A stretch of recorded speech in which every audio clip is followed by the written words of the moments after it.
financial responsibility.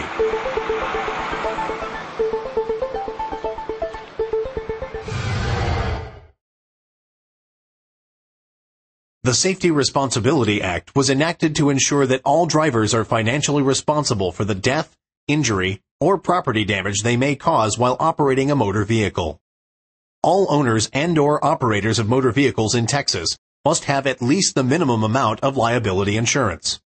$20,000 against the injury or death of one person,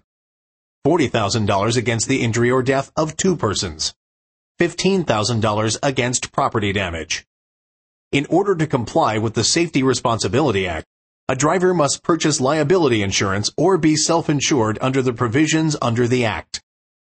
Evidence of financial responsibility must be presented to the proper authorities at the time a person applies for a driver's license, registers a motor vehicle, or obtains a motor vehicle inspection certificate. Every owner and/or operator of a motor vehicle in Texas, as a condition of driving, is required to furnish upon request evidence of financial responsibility to a law enforcement officer or to another person involved in a collision. You may satisfy this requirement by presenting a liability policy with at least the minimum amounts of coverage listed above, or with a standard proof of liability insurance form, SR-22, promulgated by the Texas Department of Insurance and issued by a liability insurer that includes the name of the insurer, the insurance policy number, the policy period, the name and address of each insured driver, the policy limits, or a statement that the coverage of the policy complies with at least the minimum amounts of liability insurance required by law, the make and model of each covered vehicle, and insurance binder that indicates that the owner and/or operator is in compliance with the Act. Other acceptable forms of proof of financial responsibility include a copy of a certificate issued by the Department of Public Safety showing that the vehicle is self-insured,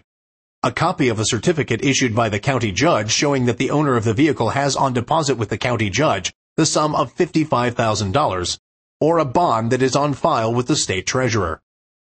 If you fail to show proof of financial responsibility, you may receive a citation, and upon conviction you are subject to a fine of between $175 and $375. Second and subsequent violations may result in a maximum $375 fine and possible driver's license and vehicle registration suspensions. In addition, a police officer may prevent a driver from further driving if no proof of insurance is shown.